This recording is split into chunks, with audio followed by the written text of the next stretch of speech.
मुस्लिम बहुल सीटों पर भी प्रत्याशी देने में कंजूसी बरतने वाली सपा और कांग्रेस गठबंधन के कई नेता बहुजन समाज पार्टी पर भाजपा की बी टीम होने का आरोप लगाते रहे हैं, पर बसपा ने ऐसे प्रत्याशी उतारे हैं जिन्होंने सीधे तौर पर भाजपा की टेंशन बढ़ा दी है। बसपा सुप्रीमो मायावती की राजनीति पर गहराई से नजर डाले तो पता चलता है कि बसपा सुप्रीमो मायावती ने मान्यवर काशीराम के नारे जिसकी जितनी संख्या भारी उसकी उतनी हिस्सेदारी को ध्यान में रखते हुए बसपा ने टिकट दिए हैं। बसपा ने अब तक जो 55 टिकट दिए हैं उनमें 14 मुसलमान हैं। यूपी की आबादी में मुसलमानों की करीब 20% हिस्सेदारी है, जबकि बसपा 25.45% टिकट मुस्लिमों को दे चुकी है। दूसरी ओर गठबंधन ने अब तक घोषित 72 सीटों में से 7 टिकट ही मुसलमानों को दिए हैं। ये 10% भी नहीं है। बसपा ने भाजपा के कोर वोटर ब्राह्मणों में से भी 11 को टिकट दिए हैं। राजनीतिक विश्लेषक डॉक्टर अमित उपाध्याय कहते हैं कि गठबंधन मुस्लिम वोट लेकर अपनी सीटें बढ़ाने पर ध्यान देता दिख रहा है। गठबंधन के नेताओं का बसपा को भाजपा की बी टीम बताना रणनीतिक सियासी शरारत की तरह है, जिससे मुसलमानों को टिकट में कम हिस्सेदारी की ज्यादा चर्चा न हो पाए। बसपा सुप्रीमो मायावती ने भाजपा के कई चर्चित चेहरों के सामने अपने रणनीतिक कैंडिडेट उतारकर गठबंधन के नेताओं के आरोपों से पिंड छुड़ाने और भाजपा की बी टीम होने की धारणा को तोड़ने की कोशिश की है। करीब 10 सीटों पर बसपा ने भाजपा की जीत को बहुत मुश्किल बना दिया है। भाजपा भी इन 10 सीटों की वजह भी खास मुसीबत में है। जौनपुर लोकसभा सीट का पिछला चुनाव भाजपा हार गई थी। इस सीट को निकालने के लिए भाजपा ने कृपाशंकर सिंह को टिकट दिया है।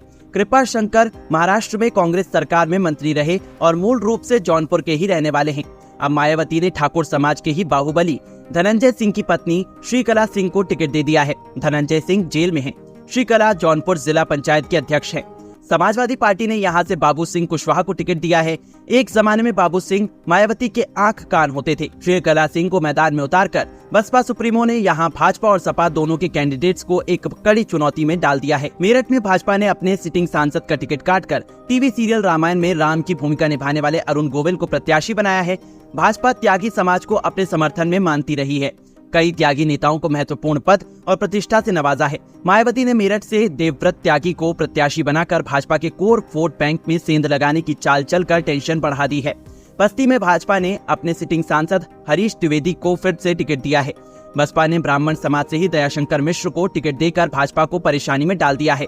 यहाँ सपा ने एक बार फिर पूर्व मंत्री रामप्रसाद चौधरी को उतारा है।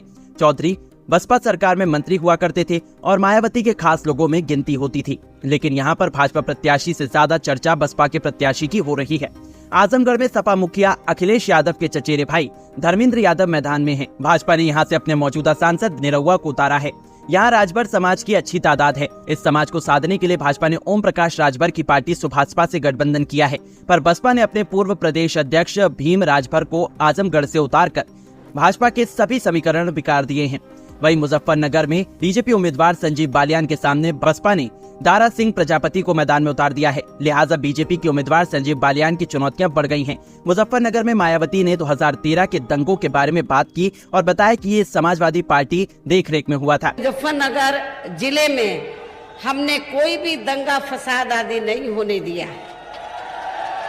हमने यहाँ कोई भी आपस में जातीय संघर्ष नहीं होने दिया है, सांप्रदायिक संघर्ष नहीं होने दिया है।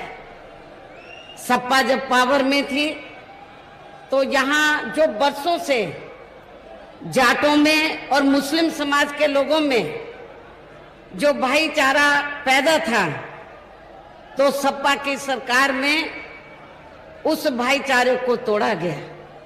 इसके अलावा बसपा ने बांदा से मयंक दुबे, मिर्जापुर से मनीष त्रिपाठी, उन्नाव से अशोक पांडे, फैजाबाद से सच्चिदानंद पांडे, बस्ती से दयाशंकर मिश्र जैसे ब्राह्मण चेहरों को उतारकर बीजेपी के कोर वोट में सेंध लगाकर भाजपा के मिशन 400 में एक बड़ा रोड़ा अटका दिया है। बसपा सुप्रीमो मायावती की इस स्ट्रैटेजी पर आप क्या कहना चाहते हैं, हमें कमेंट करके जरूर बताएं और देखते रहिए द रिवॉल्ट।